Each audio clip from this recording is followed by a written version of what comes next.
तो नमस्कार दोस्तों, आज हम बात करने वाले हैं एक ऐसे व्यक्ति के बारे में जो एक समय में अलग ही असर रखने वाले डॉन हुआ करते थे और बदलते वक्त के साथ एक प्रभावी राजनीतिक व्यक्ति भी बनते हैं। तो जी हाँ, आज हम बात करने वाले हैं अतीक अहमद के बारे में, जिन्होंने उत्तर प्रदेश में राजनीतिक और आपराधिक दोनों ही दुनिया में अपना दबदबा बनाया और कैसे एक 17 साल का लड़का अपराधी दुनिया में कदम रखता है और वक्त के साथ एक बाहुबली नेता बनता है। तो चलिए दोस्तों, इस सफर को आज हम समझेंगे।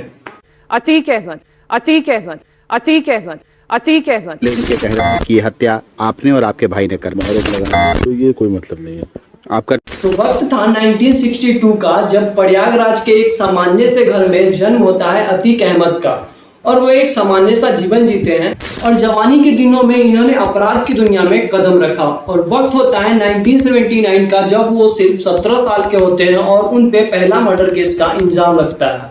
तो इस केस को लेकर पुलिस इन्हें गिरफ्तार करती है और उस समय इलाहाबाद के अंदर एक बहुत ही बड़े गैंगस्टर हुआ करते थे, चांद बाबा, जिनसे अतीक अहमद मदद मांगते हैं। तो माना जाता है कि चांद बाबा ने अपना दिल्ली से सूरत लगवाकर अतीक अहमद को बस एक दिन में जेल से छुड़वा लिया था।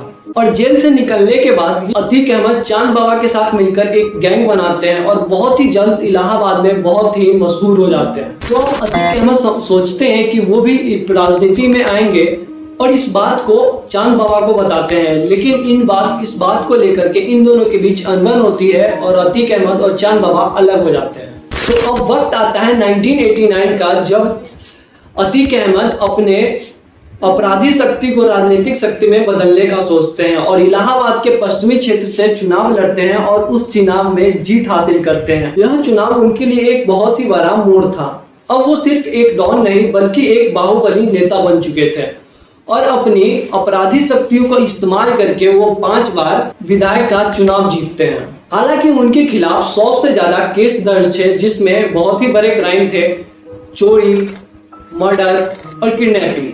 तो अब वक्त आता है 2005 का, जब उन्होंने बासपा के विधायक राजू पाल को दिन दहाड़े गोली मारकर हत्या कर दी। और ये हत्या तब हुई थी जब उनके छोटे भाई अशरफ अहमद को इलाहाबाद के पश्चिमी सीट से हराया था। और राजू पाल की हत्या के बाद उनके खिलाफ पूरा प्रदेश खड़ा हो गया और उनकी राजनीतिक यात्रा को झंझोर कर रख दिया। लेकिन उनकी अपराधी शक्ति यहाँ कम नहीं होती है। मुलायम यादव की समाजवादी पार्टी में उनका दाखिला होता है और यह उनके राजनीतिक जीवन का गोल्डन पीरियड था। 1995 का लखनऊ गेस्ट हाउस कांड इसका सबसे बड़ा उदाहरण है, जहां मायावती को सपा के कार्यकर्ता घेर लेते हैं और इसमें अतीक अहमद भी शामिल होते हैं, लेकिन मुलायम के हाथ से उनका दबदबा बना रहता है। अब वक्त आता है 2007 का, जब मायावती फिर से मुख्यमंत्री बनती है और अतीक अहमद और उसके भाई अशरफ अहमद के खिलाफ कदम उठाना शुरू करती है। और यह वह वक्त था जब अतीक अहमद के अपराधी जीवन का पतन शुरू हो जाता है। अब वक्त आता है 2008 का, जब उन्हें राजू पाल हत्याकांड में जेल भेजा जाता है। उसके बाद से उनके राजनीतिक जीवन का पतन होना धीरे धीरे शुरू हो जाता है, लेकिन अपराधी दुनिया में उनका कब्जा अभी भी बना हुआ रहता है। अब वक्त आता है 2017 का, जब योगी आदित्यनाथ उत्तर प्रदेश के मुख्यमंत्री के रूप में शपथ ग्रहण करते हैं और अपराधियों के खिलाफ एक बहुत ही बड़ी मुहिम चलाते हैं।